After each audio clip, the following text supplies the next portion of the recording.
Now, I'd like to explain the 21 days rule.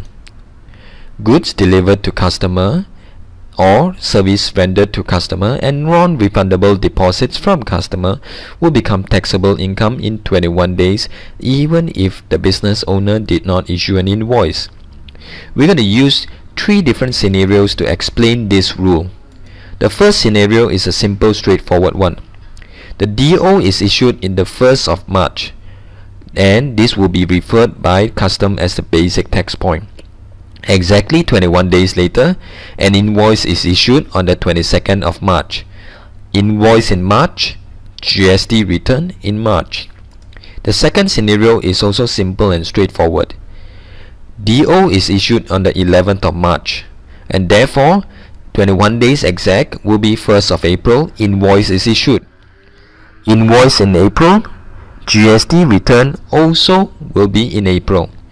The third scenario will become more complex. DO is issued in 11th of March, but the business owner did not issue an invoice when it's supposed to be.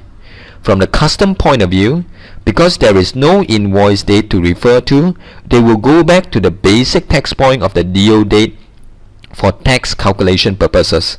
Because DO now is in March, no invoice, therefore the GST return will be in March. SQL account solution will comply to custom in these rules as well.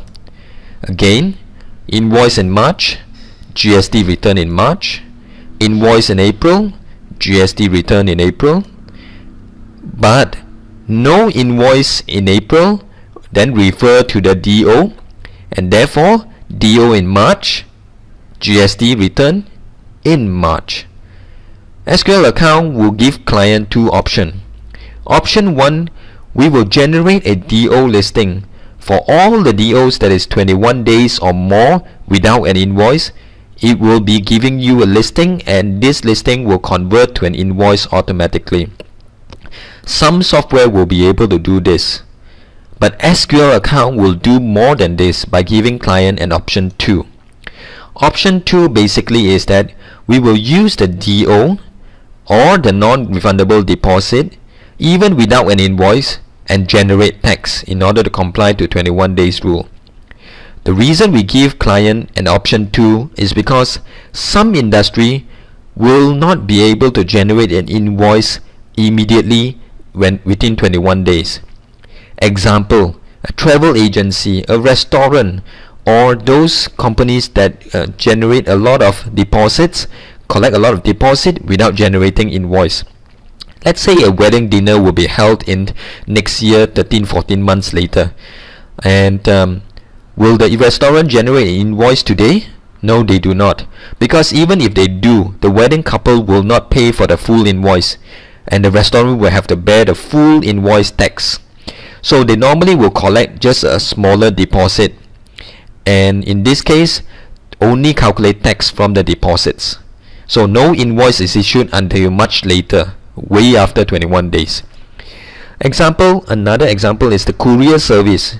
They will go to your office and collect parcels and letters, but do they issue invoice every day?